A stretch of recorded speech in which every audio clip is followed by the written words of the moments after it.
What up? How y'all doing? Welcome back to Reading with me, SHALOM. Reading with SHALOM. Oh man, and we out here tonight, man. Part 14. We're here with part 14 of Miss Gwendolyn Midlo Hall's book, Africans in Colonial Louisiana. So we're trying up a new little setup tonight. A new little setup, man.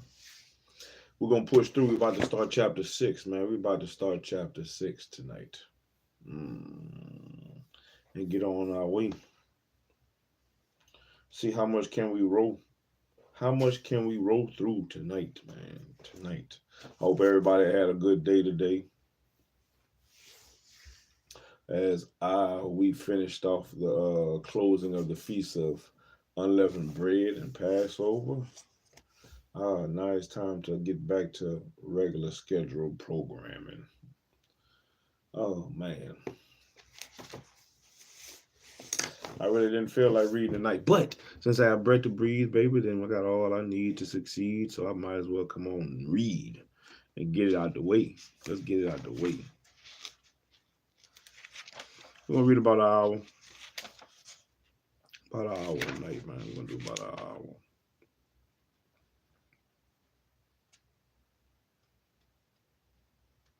Bon de bees keki kaki ius de monde. Let me see what page is that. We might get down.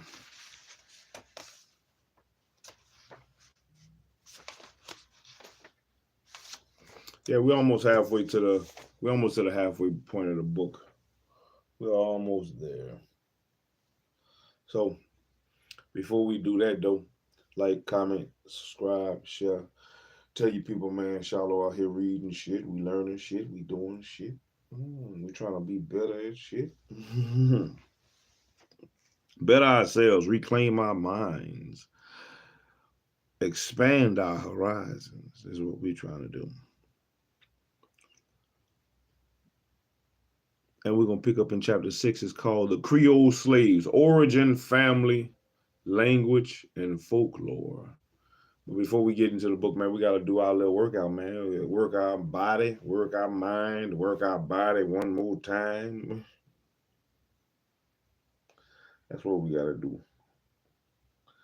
I was going to do some jumping jacks, but I doubt it. I'm not going to do no jumping jacks tonight, man. I think I'm going to take these little 15s and we'll probably work some shoulders tonight. Work some shoulder, do some shoulder work. Lift a little bit. And then, what up, Chris? Shalom. Shalom. Do some shoulder work and then get down to reading, man. Get down to the good shit. See what Miss Gwendolyn Midlo Hall got to say. Oh, man, shoulder work. Oh, Lord. So get you some weights or something. Get you something together, man. Do some push-ups, do some jump jacks, do whatever you can do.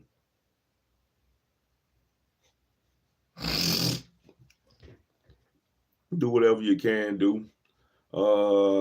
Get your body moving, get your body pumping, man. Do something. Get off your ass, man. You won't see no changes unless you make a move, man. So get off your ass and make a move.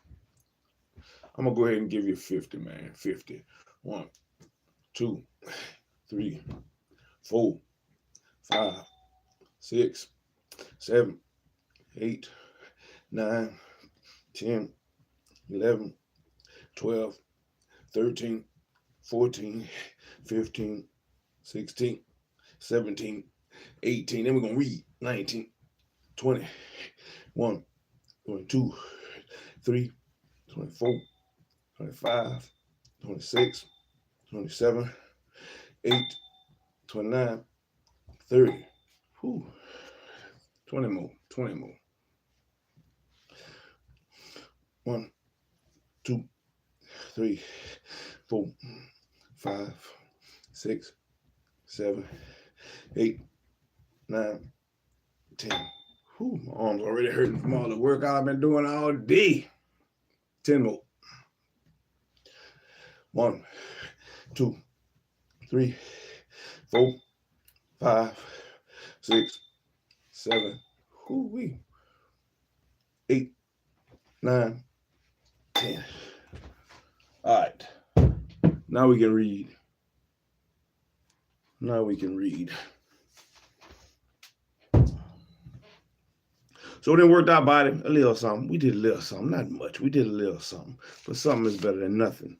Now we can get into what Miss GWENDOLYN MIDLO Hall is talking about in chapter 6.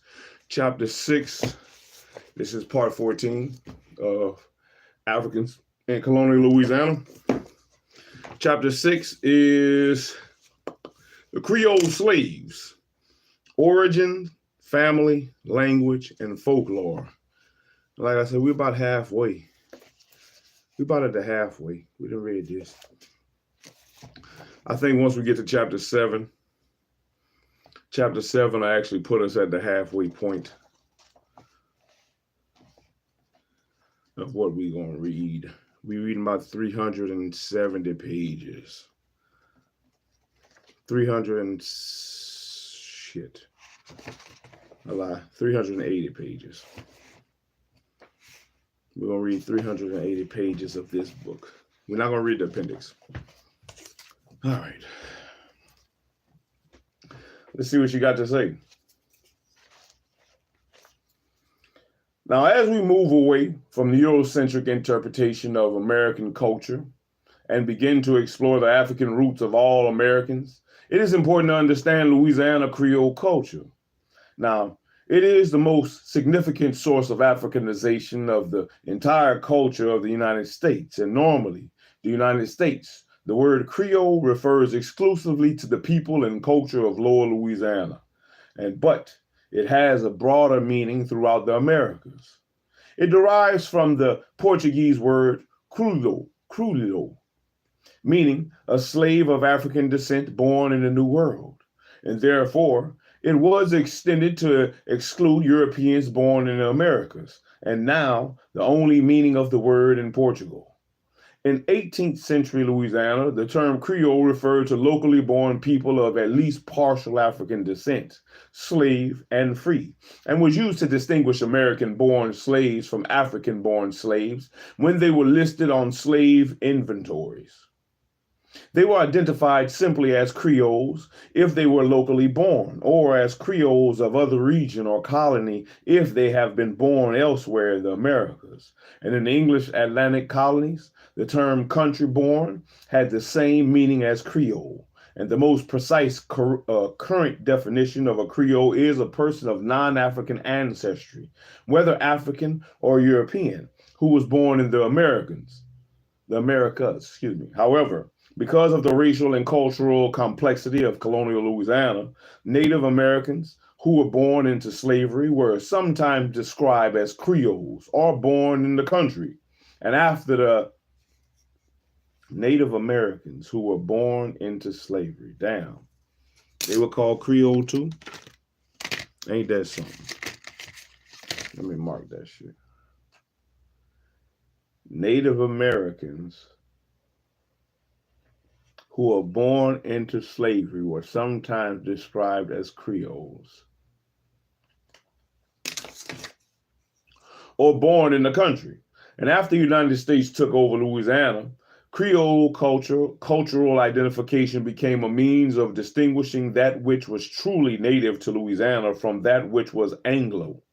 Now, Creole has come to mean the language of the folk culture that was native to the southern part of Louisiana, where African, French, and Spanish influence was most deeply rooted historically and culturally. And in Louisiana, as well as throughout the Americas, the word Creole has been redefined over time in response to change in the social and racial climate. With the rise of the independence movements in Latin America, it came to mean people of exclusively European descent born in the Americas, and the native-born elite of Latin America was considered incapable of self-rule, partially because of its racially mixed heritage. And as a defense, the term Creole took on the racially exclusive connotation and came to mean a person born in the Americas of European parentage. This same redefinition took place in Louisiana with the rise of scientific racism during the 19th century, and Louisiana whites of French or Spanish descent rejected the racial openness of Louisiana's past, as well as, in the same cases, their own racially mixed heritage, and redefined Creole to mean exclusively white. By the turn of the century, George Washington Cable, a white Louisianian driven out of his home state because of his liberal views on race, wrote that the term Creole came early to include any native of French or Spanish descent by either parent whose non-alliance with the slave race entitled him to social rank. There seems to be no more serviceable definition of the Creoles of Louisiana than this, and that they are the French-speaking native portion of the ruling class. Charles Bartholomew Roosevelt, an Afro-Creole historian writing in 1973, devoted considerable attention to disproving the claim of white scholars that the word Creole in its noun form was used only to designate whites of pure French and Spanish ancestry born in Lower Louisiana. And by the 19th century, the mixed blood Creoles of Louisiana who acknowledged their African descent emphasized and took greatest pride in their French ancestry. They defined Creole to mean racially mixed, enforced endogamous marriage. Let's see what that word means. Let's see what endogamous means. Whoever had this book first marked it as well. Endogamous, endogamous. Endogamous. Endogamous refers to the practice of marrying within a specific social group like a religious, ethnic, or social class. It's the opposite of exogamy, where marriages happen outside of a defined group. I think we have more of that today. Exogamy. Endogamy.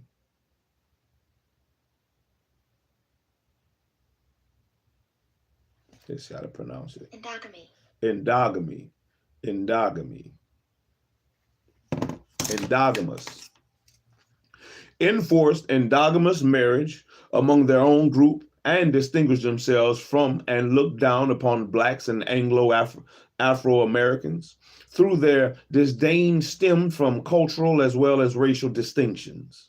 A recent study indicates that in New Orleans during the 1970s, the designations Black and Creole were irreconcilable, and these young Afro-New Orleans embraced the definition of Creole that is racially rather than culturally defined, as well as being a historical.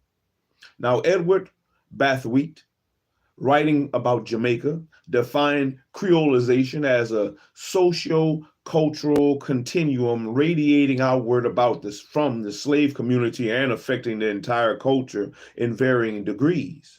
And this definition is relevant for the United States as well as for the Caribbean. And it is especially significant for Louisiana, where the slave culture was early and thoroughly Africanized, and the first generation of Creole slaves grew up in stable, nuclear families composed of African mothers and fathers and Creole siblings.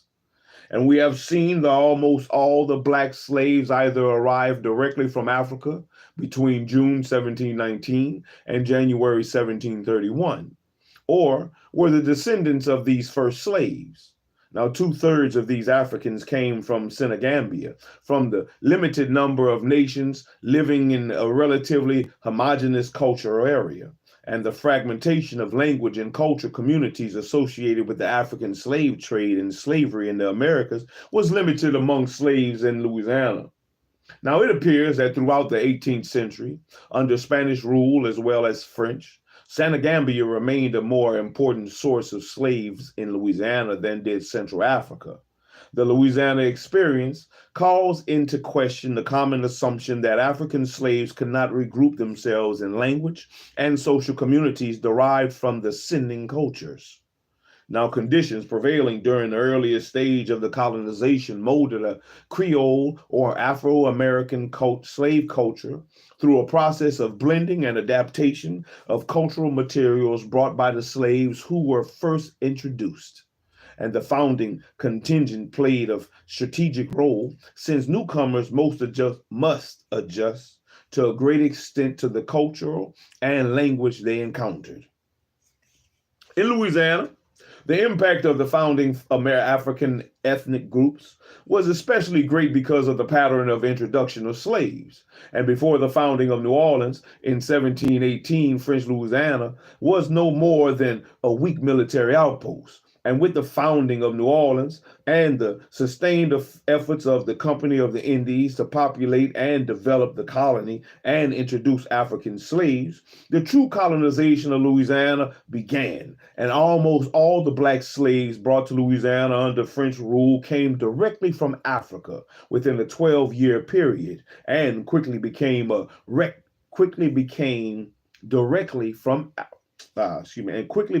a substantial majority of the population.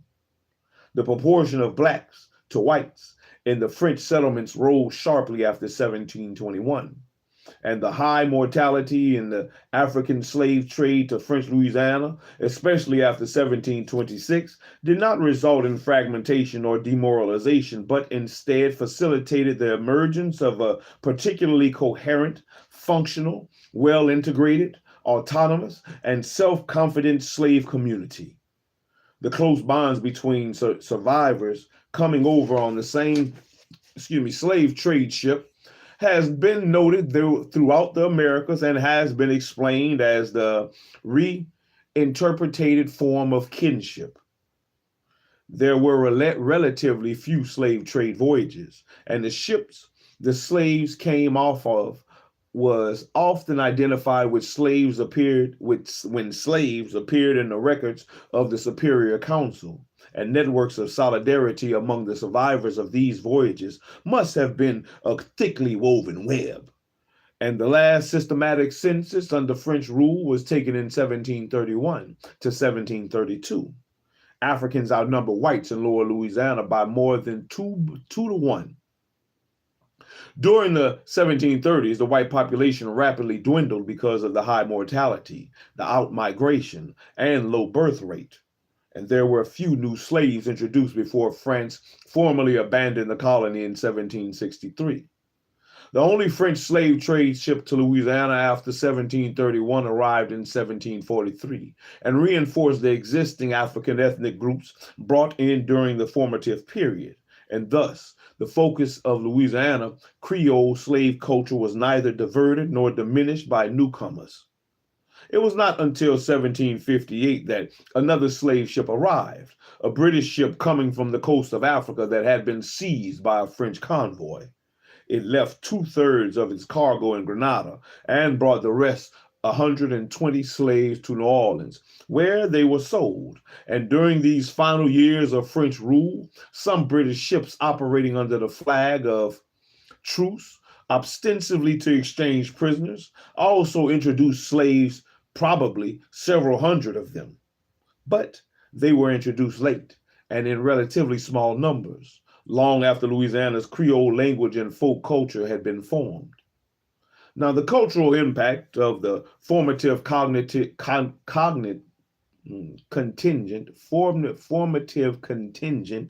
of slaves brought to Louisiana, which was much more than a simple result of timing and numbers. Now, French Louisiana was not a stable society controlled by a culturally and socially cohesive white elite ruling a dominated, immobilized, fractionalized, and culturally obliterated slave population.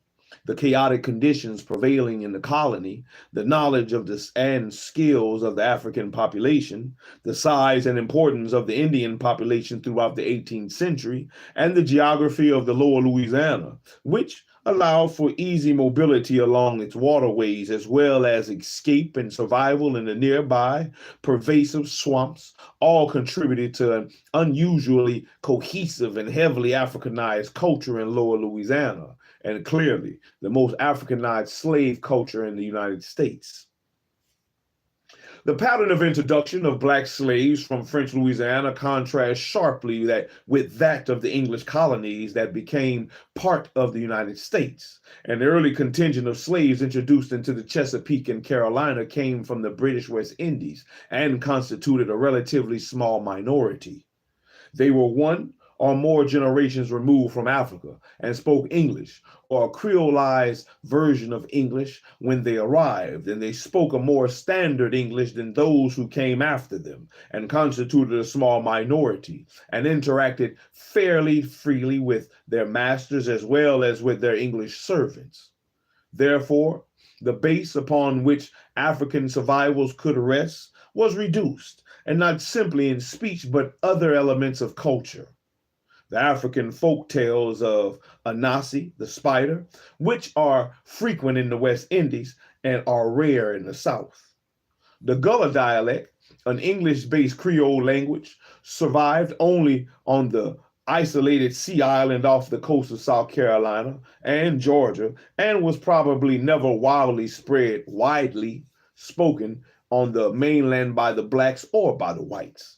And the Anglo-American society into which Africans were introduced, when they began to arrive in significant numbers, was much more stable than the society in French Louisiana. Thus, the culture of the United States was most heavily Africanized from Louisiana after 1803.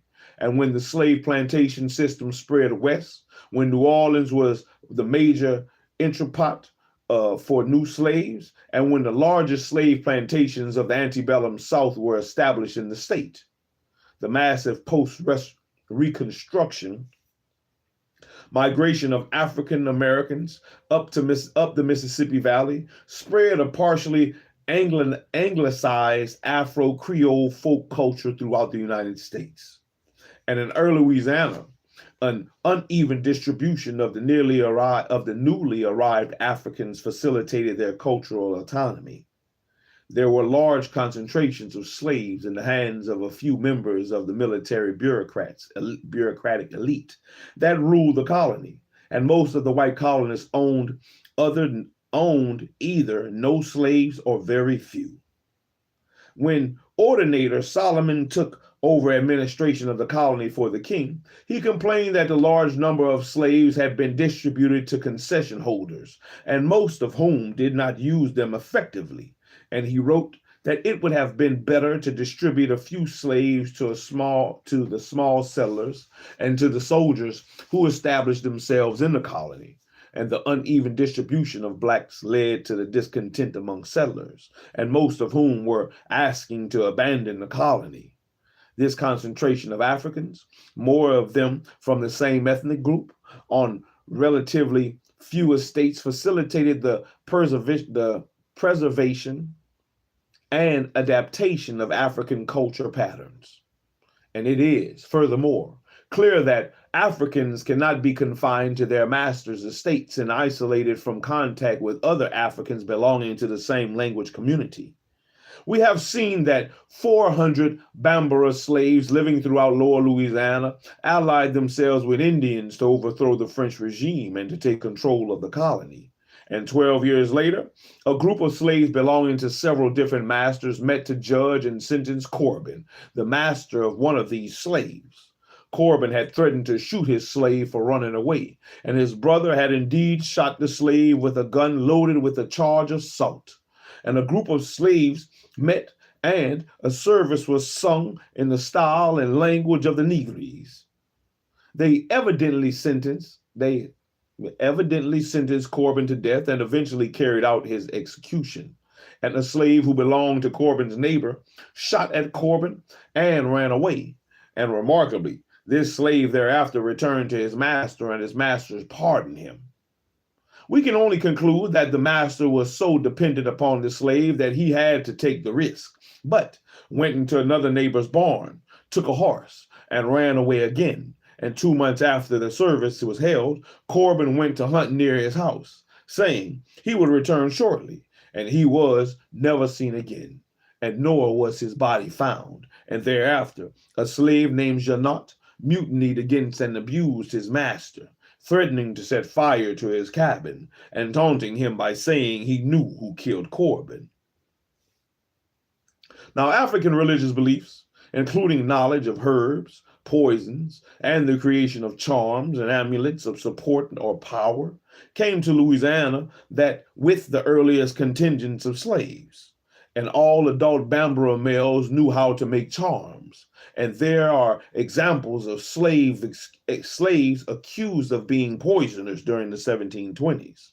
Bernard confirmed through the post-mortem examinations that his commodore or common commander had been poisoned, and Petit, another negre of Bernard, was suspected of the crime because he had threatened several times to kill the commander through magical means, and since the commander had flogged him under orders of their master, and since Petit Negri came from the tribe reputed to be adept at poisoning, it was feared that many more persons would become his victim, and according to the special council, the council concluded that while it does not admit the existence of sorcerers, it does punish poisoners, and perhaps it is poisons which do all the damage attributed to sorcery.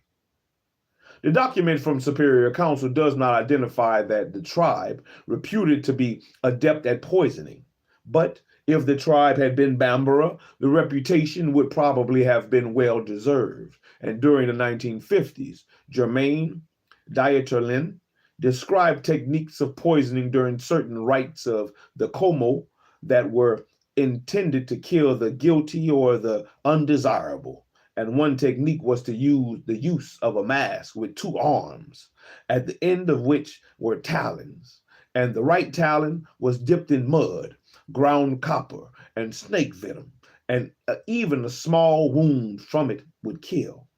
Now the musicians of the ceremony took antidotes to avoid being poisoned from breathing the venomous powder, and recent pharmacological and psychiatric investigations in Haiti, formerly Saint Domingo or Saint Dominic, have confirmed the use of animal and vegetable poisons administered both continuously.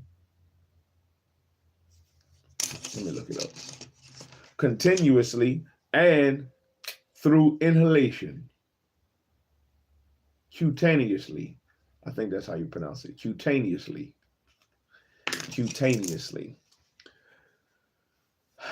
The use of animal and vegetable poisons administered both cutaneously and through inhalation. Let's see if the Terminator got it.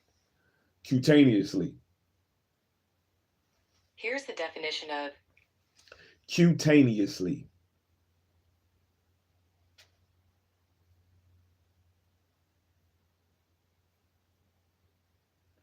Cutaneously means in a manner relating to or affecting the skin.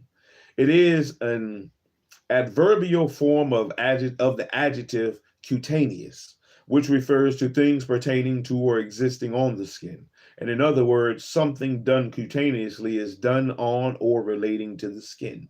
Cutaneously. Cutaneously pronunciation. Cutaneous. cutaneous. I was correct.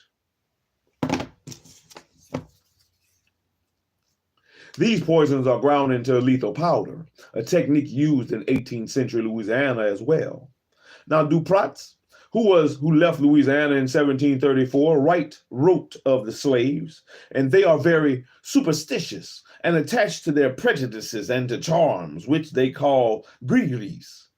Now, reference to grigri is found in New Orleans court records in 1773, and charms ritually fabricated and worn for protection, as well as charms indicated to harm others, have kept their African names to the present day. Zinzin, an amulet of support or power in Louisiana Creole. He has the same name and meaning of in Bambara. Grisgli, a harmful charm, comes from the Mende word Gregory, giri, and the word wanga and Grigri are still widely used in New Orleans by speakers of English as well as by Creoles. And although wanga may have been a part, that is, a word borrowed well after the establishment of a Creole language, Grigri and Zinzin, Mande Mende terms were most likely introduced into Louisiana by the earliest contingent of slaves. And Wanga, could have been introduced during the formative period of Louisiana Creole by slaves from the one slave ship coming from Cabinda, now, or Cadimba. No, Cabinda, I was right, Cabinda.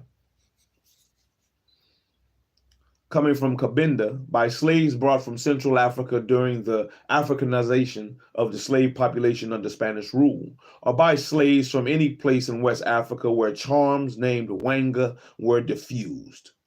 Now, detailed knowledge of how the Wanga, a harmful charm, was manufactured or used is available to us through documents produced during the investigation of the Makandal conspiracy in Saint Dominic. Man, we read about that Makandal in the Toussaint Louverture and the San Domingo slave revolution a couple of books back, or the last book before this one. 2 books. The last book and the book before. Makandal conspiracy. Let me mark that.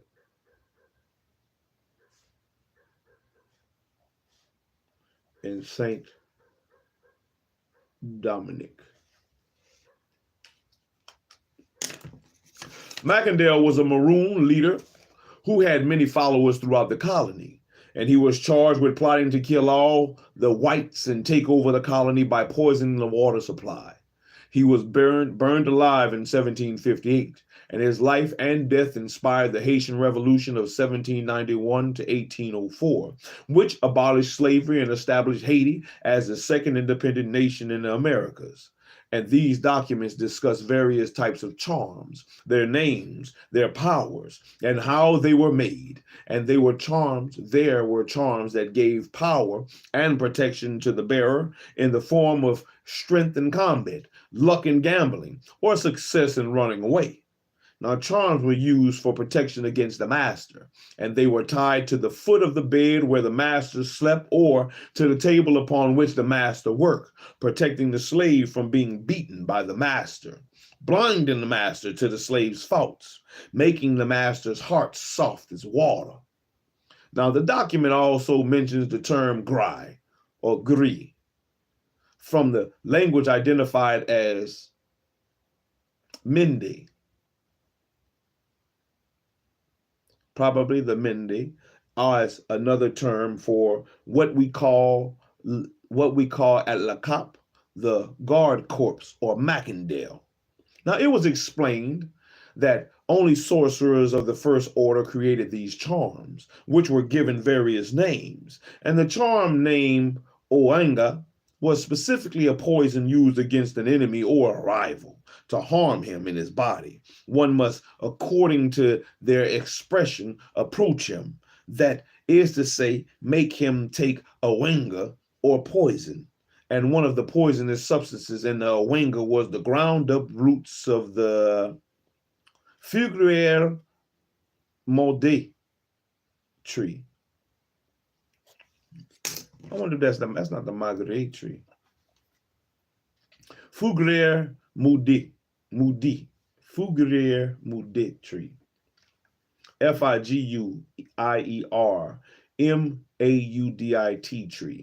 Let's see what it is. Figuier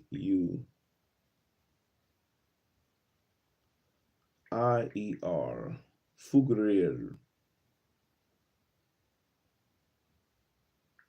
Maudet Maudit tree.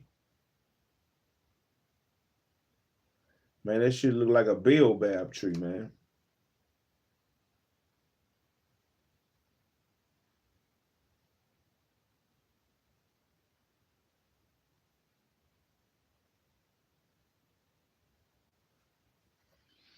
Let's see, that's what that tree look like.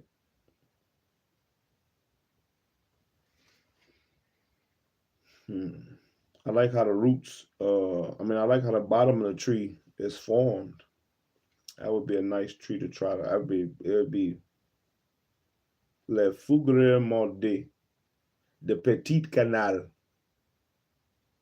Le Fugriere Maudet de Petit Canal Concours de l'Arbre de l'Année. It's another.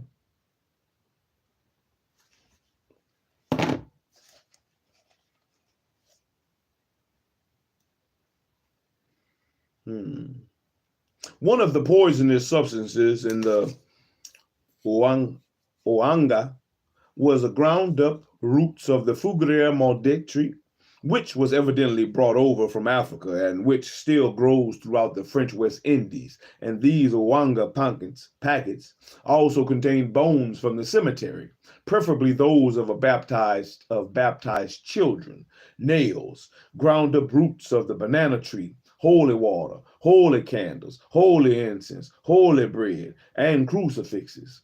And the sorcerer pronounced the word Allah, Allah, Allah, Allah several times, invoking protection of the Islamic God, and then invoked the Christian God and our Lord Jesus Christ, and finally pronounced, God gives me what I do, and God gives them that which they ask. Now, Makandal himself reported that these magic words that were incanted during the process of making charms, and the manufacture of these charms illustrates the openness of African religious beliefs brought to the Americans, and the willingness to invoke the protection of both Islamic and Christian gods, and to add them to traditional African beliefs. Now, the charms had to be boiled in a covered iron pot, a marmite, called a gratin de chaudière, a gratin de chaudière, and fed each time that they were used. Now, the Negroes believed that the charms made their head move involuntarily, and the charms were consulted like oracles by the sorcerers as he made his hat move backwards on his head, chanting. I don't know how to pronounce those words. Oye, oye, mayongai, mayongagu, zamos, moyo, moriro, moy eler moriro, oye, oye, mayongagu. I was probably way off on that shit. Now, oye, oye, was described as in the documents as a mysterious word whose meaning was known only by the greatest sorcerers. And 5 years after Makandal was burned alive, the Superior Council of Louisiana outlawed the importation of Negroes from St. Dominic. And that's, I'm gonna mark that shit too, because that sounds like that's about the time when the Haitian Revolution was starting to get strong. They didn't want they was importing Haitians, and it was insurrections that was going on in New Orleans and in Lower Louisiana due to the Haitians that was being imported into Louisiana. So they cut that shit off. They cut that shit off.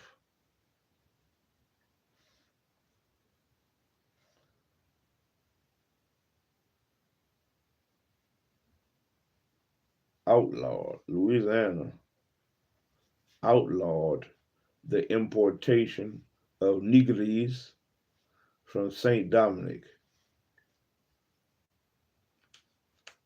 under penalties of fine to avoid introducing prisoners into the colony.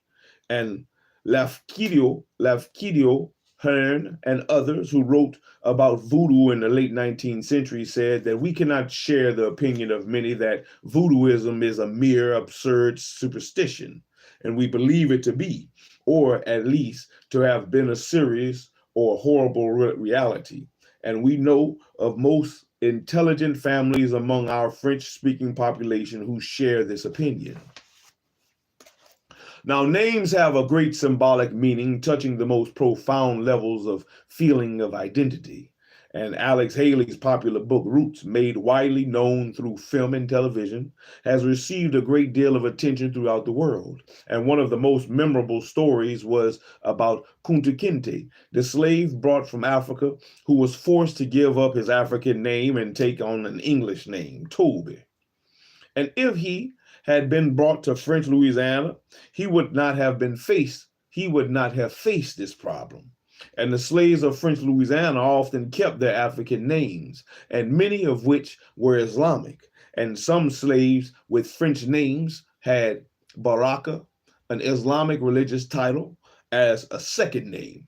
And African names abound in the slave list and in judicial records. And those old Africans who survived into the 1760s and 1770s still had African names. And some of their children born in Louisiana as also had African names. Now, during the Spanish period, many newcomers, especially those from Senegambia, kept African names as well. And unlike in South Carolina, these were not reinterpreted names, and some of the same names listed from slaves in the captiveries at Gorée and at Bissau are found throughout colonial documents in Louisiana. And furthermore, many slaves who were listed in documents under French names actually use African names, which were sometimes listed in court records as second names. And when slaves testified in court, their fellow slaves sometimes could not identify them under their French names and use their African names for clarity. For example, Joseph, a Bambara slave of Dubriel, testified about a slave whose real name was Ferrament, but whom the court had referred to as Joseph. And when asked about several Dubriel slaves, Joseph said that this other slave's name was Savary or Jerry. And though his French name was Claude, that he was his comrade, and though they were of different countries. Now, when Jerry testified, he said that his name was Jerry Ditt, said to be Claude.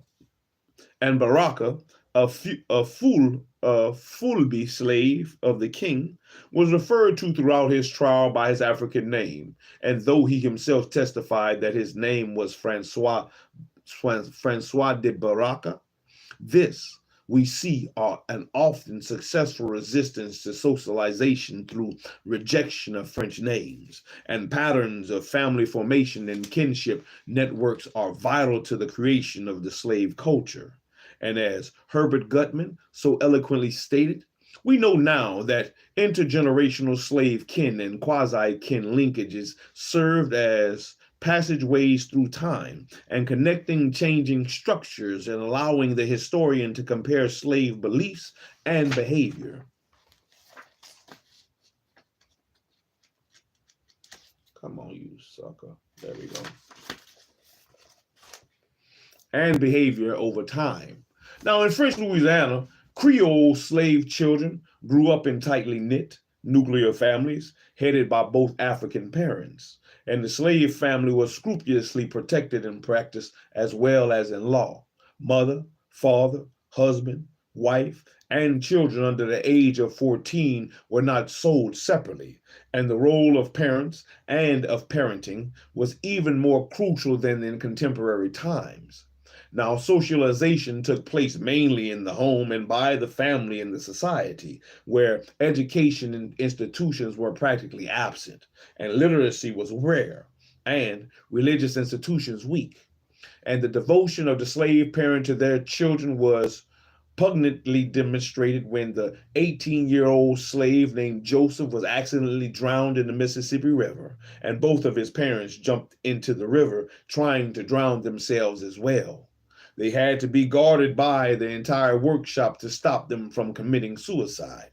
And during the same period that the slave family in French Louisiana was being scrupulously protected, Saint Dominic, a French colony, operating under the nearly identical slave code, which is Code Noir, or the Black Codes, neglected the slave family and did not pursue a pronatality policy. Pronatality, what is that? Pronatality policy. Pronatality, pronatality. Pronatality. Pronatality.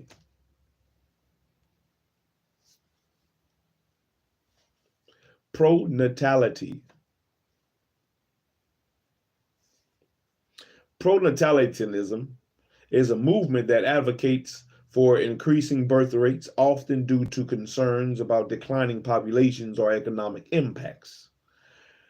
It can involve various policies and actions aimed at encouraging childbearing, such as financial incentives, government programs, and cultural shifts. Wish they had a pronunciation.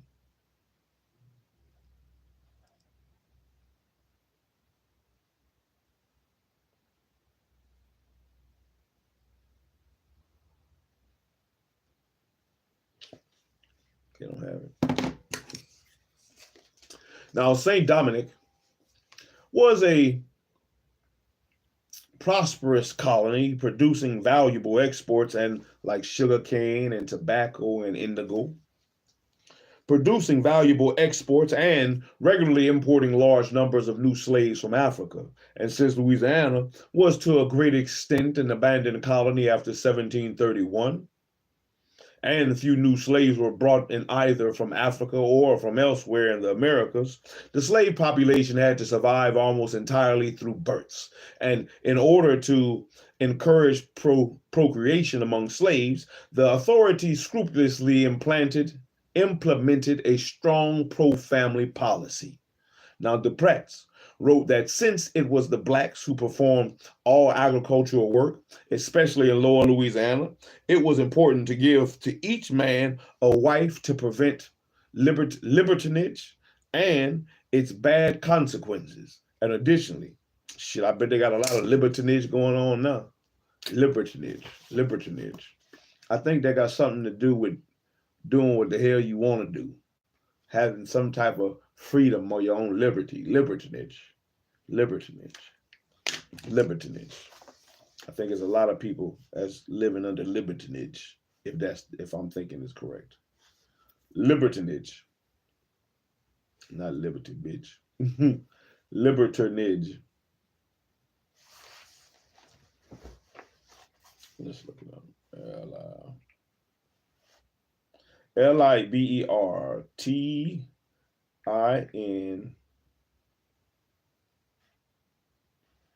AGE, libertinage. Libertinage refers to a lifestyle characterized by the pursuit of pleasure, especially sexual pleasure, and the rejection of moral restraints. Yes, still a lot of people is living under libertinage. It's a term that describes the behavior and values of individuals who disregard traditional morals and societal norms. Oh yeah, it's a lot of libertinage going on now. Oh, because they are rejecting societal norms like marriage, and they are definitely trying to live, especially for sexual pleasures and rejection of moral restraints, because it is a lot of immoral people around these times today. Libertinage. You only live once. That's libertinage. It's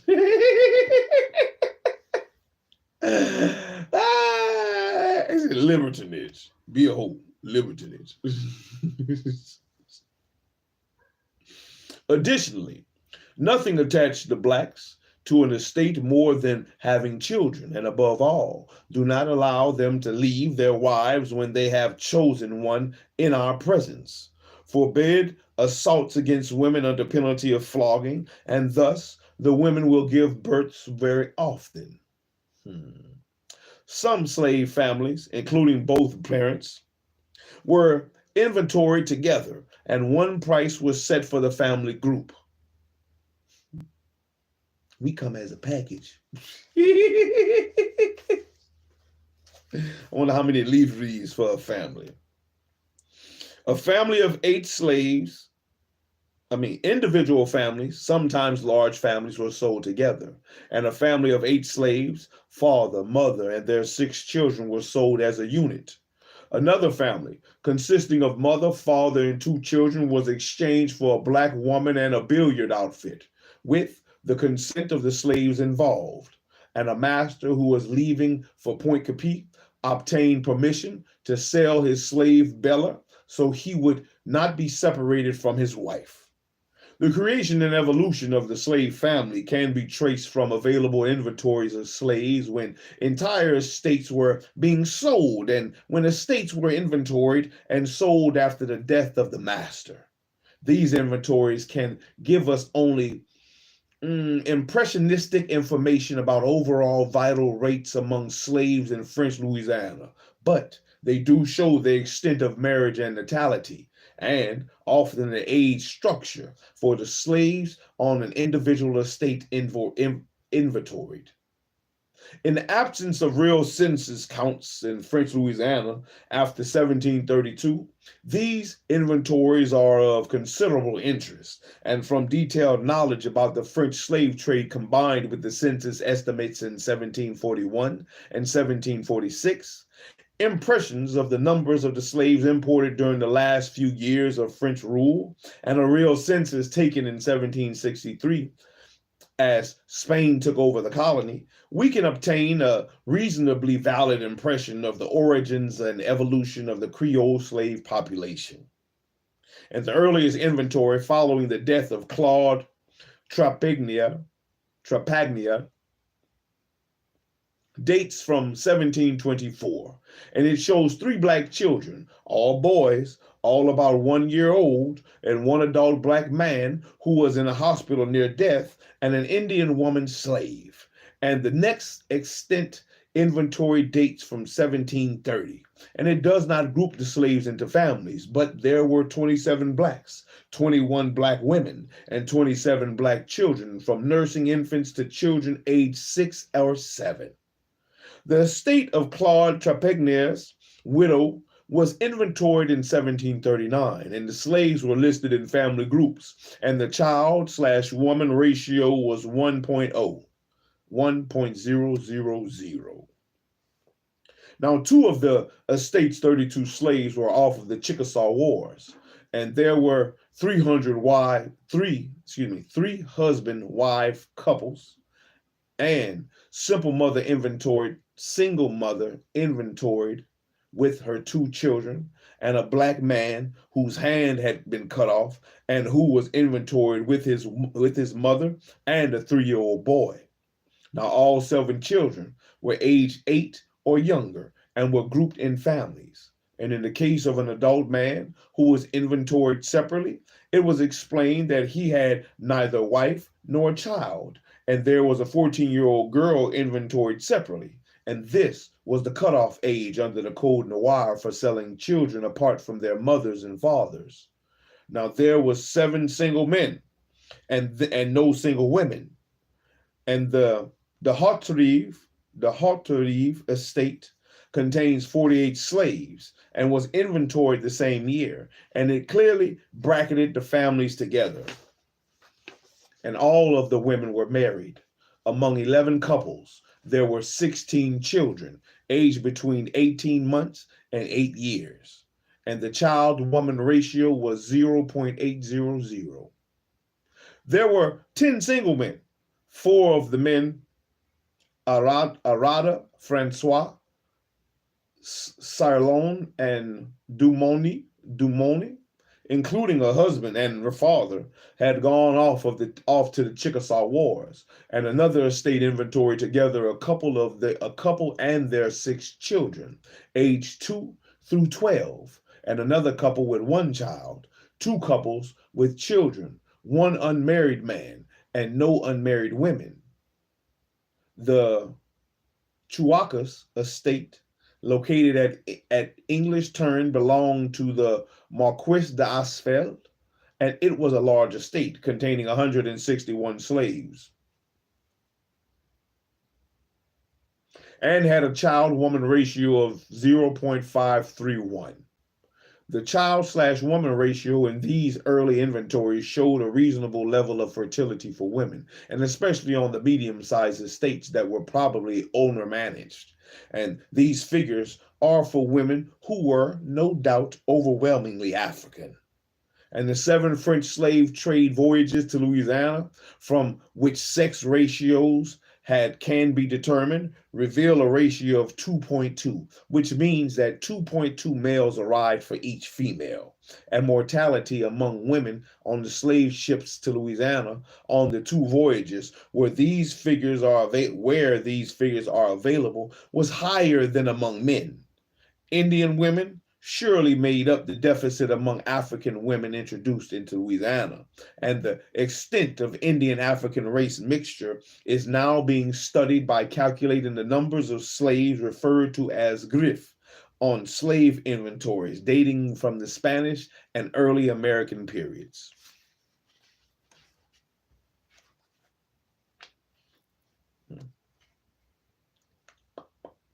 Now, the slave population, we're about to get to a stopping point. I'm going to finish off and get this next paragraph. And we're going to stop there.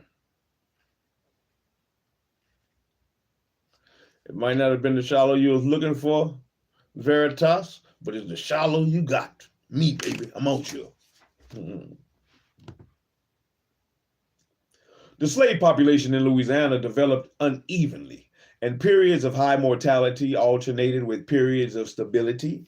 After 1726, the mortality rate was quite high among the newly arrived Africans, and the Chickasaw Wars took a heavy toll upon the adult male slave population, the vast majority of whom were Africans. And slaves who remained on the estates suffered deprivation as well, and there were fewer men to work, and the scarce supplies were hoarded by Louisiana's officials. And white men outnumbered white women substantially throughout the 18th century, and black women were sexual targets of white and Indian as well as black men. And many of the crimes committed by slaves involving struggles over women or were thefts to obtain clothing to please women. The authorities tried to limit such crimes by outlawing the sale of alcoholic beverages to slaves without the permission of their masters. And the slave, Jupiter de Gamil, convicted of breaking and entering and of burglary, was sentenced to ordinary torture and hanging. His motive was to give clothing to a negresse, and a white couple was fined for selling liquor to him without a permit. Jealousy over women led to assaults and murders in the slave quarters, which that shit's still going today in Louisiana, a lot of that. And Chaperone's commander brought a slave woman to a neighboring plantation on his boat. And when he landed, he was attacked and nearly killed by a negre. And quarrels over women extended to the emancipated population. A free black named Gross complained that he could no longer live with his wife because another free black, Martha, had instigated his wife against him and was constantly threatening him and had killed one of his turkey cocks. And we're going to stop there. We're going to stop right there. And that is part 14. Part 14, the beginning of chapter 6, the Creole slaves of Africans in Colonial Louisiana by Ms. GWENDOLYN MIDLO Hall.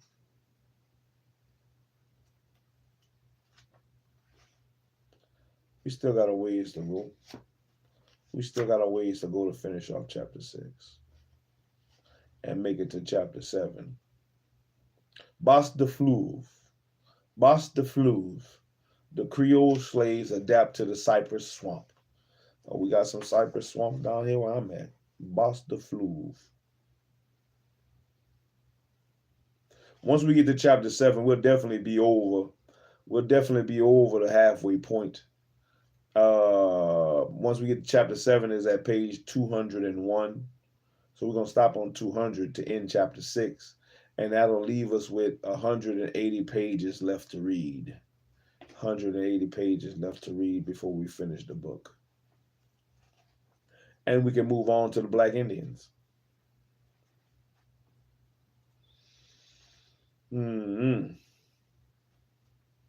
I think that's the one good thing, within the reading so far is that the difference between the Louisiana Code Noir and the Haitian Code Noir is that Louisiana was big on keeping the families together, even though they were slaves. You know, in a lot of other places or movies and historical things, it shows where the families were broken up. I think that that was a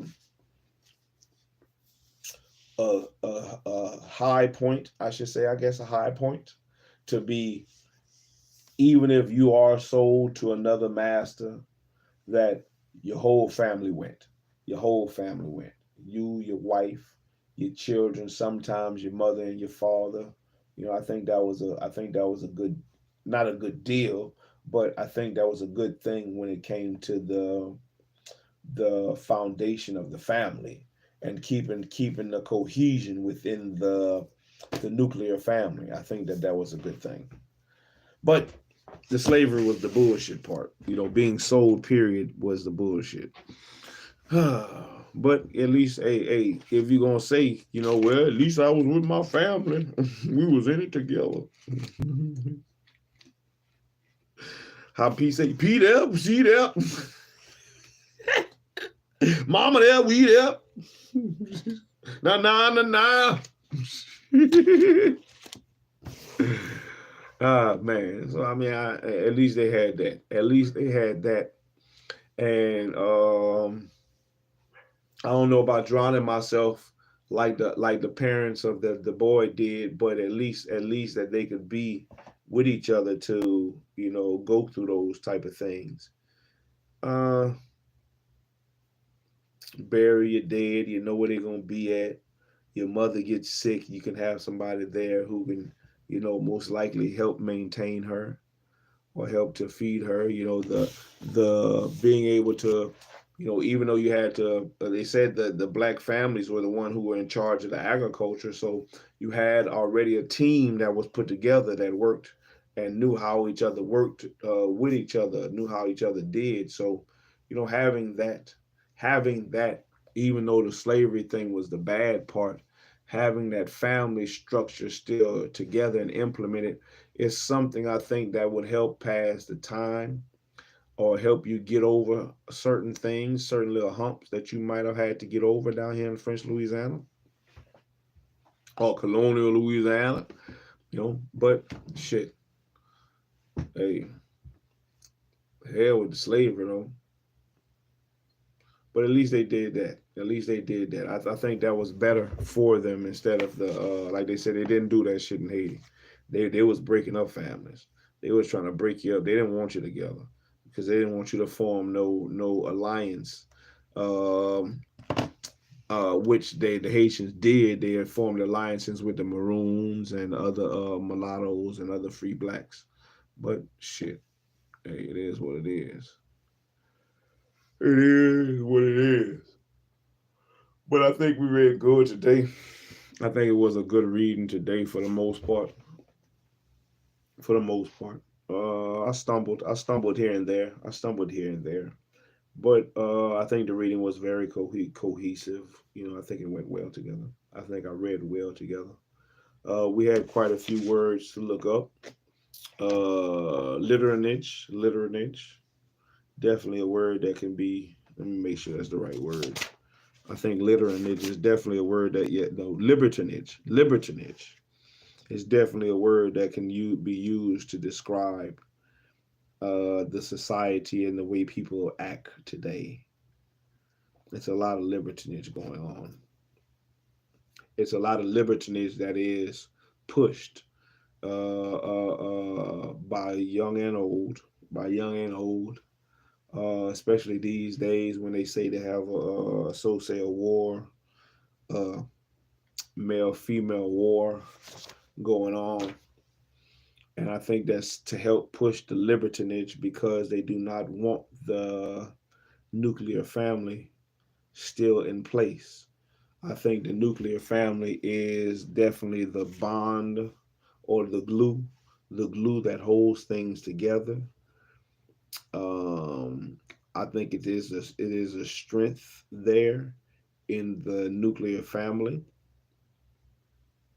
But because of all the libertinage, the mental of a lot of people don't see the qualities that need to be kept in order for the children to be, to grow up a certain type of way, to have a certain type of mentality, a certain strength, a certain confidence about themselves, a certain drive about themselves, a certain self-reliance, or not even just self-reliance, but a reliance upon a reliance within a family structure, a help one another type structure, because these are things that you would do.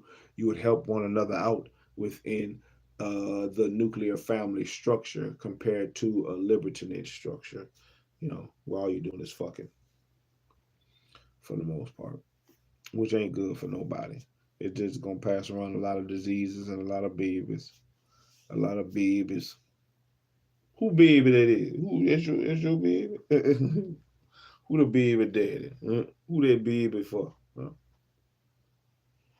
You don't know who that baby for when you live under libertinage. Oh, you don't know who that baby for. But when you're in a nuclear family, if you being upright within there, you know who that baby for. You know who that baby for. That's my baby. Huh? Oh, look, my baby. I done had 7 with my wife. Shit. Boy, that would be a wonderful thing to see. Maybe not for other people, but for me. For me. Oh yeah. I would have liked to say that. I would have liked to see that I got 7 with one woman. All me and my wife. And all our 7 right here. We don't live libertinage. But I've been living libertinage too. Even though I've been married, I've still partaken. I have still partaken in a libertinage lifestyle. I think I'm not gonna say I remember, but I know like in the late '80s, early '90s, I think that's when.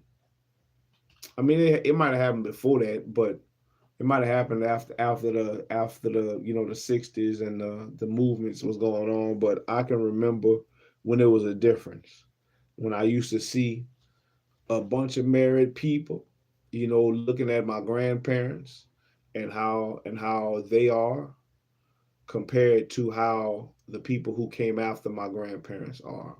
On both sides, grandparents on my mama's side and the grandparents on my daddy's side. My grandparents on my daddy's side still together to the day. And if my grandmother on my mama's side was still alive, they would still be together to the day. But having that longevity, which is something I would like to have, but having that longevity is something that a lot of people don't have the mindset for, especially when they have a mindset of libertinage. You know, the music teaches libertinage. The movies show libertinage. The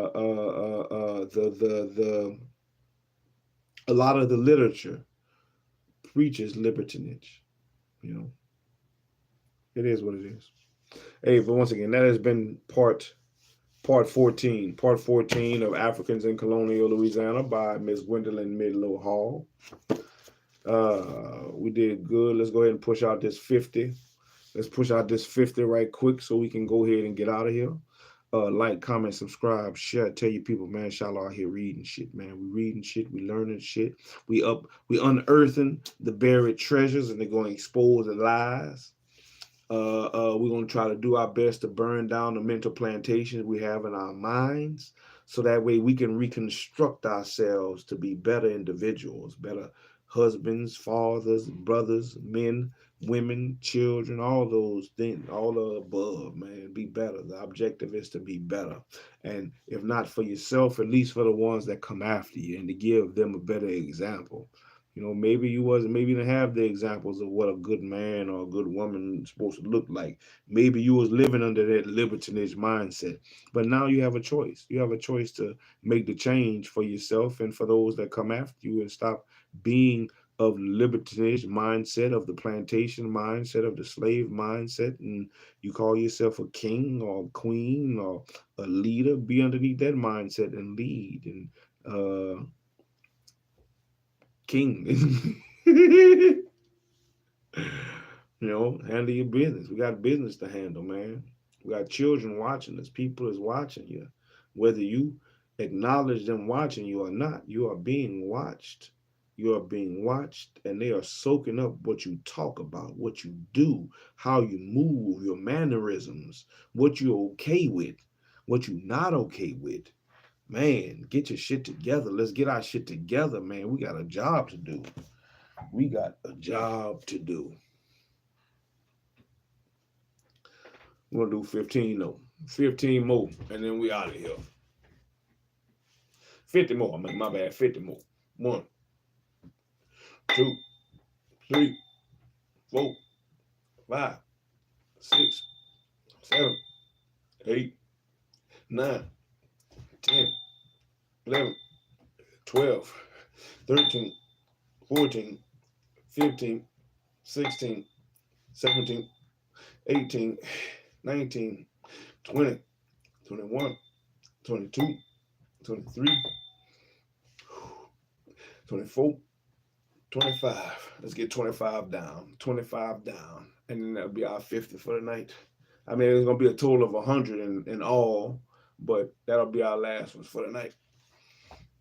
25, 24, 23, 22, 21, 20, 19, 18, 17. My shoulders is burning. 17, 16, 15, 14. Whoo-wee. My shoulders is burning. 14, 13, 12, 11, 10, 9. Let's push it out. 9, 8, 7, 6, 5, 4, 3, 2, 1. We in that thing.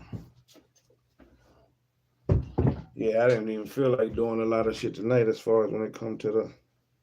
I could feel that shit when I was claying together. I could feel that shit dropping on me like snow. Sprinkle me. Sprinkle me. Well, but we got the reading in. So hey man, that was the what we came here to accomplish. We succeeded. I have all I need to succeed, so therefore I succeeded. And if we continue to succeed at small, we can work our way up to succeeding at great and succeeding at the big things. And that's what really matters, the succession. Let's keep going. Let's keep pushing a little bit at a time. One episode at a time, one part at a time, one book at a time. Whew. One chapter at a time, one page at a time, one paragraph and sentence at a time, here a little, there a little, line upon line, until we search and find the things that can help us define our minds. Resurrect the kings that is within us. And leave the plantations behind. Man. Yeah. This has been part 14. Part 14. So I hope everybody has a wonderful night. Shalom, shalom, everybody. Thank y'all for coming through. Thank you for the likes. Thank you for the views. Thank you for the comments. Even the bullshit ones. Thank you. All that helps to grow the channel. And definitely that's what we're trying to do. Keep pushing, keep growing, man, so we can better ourselves, man.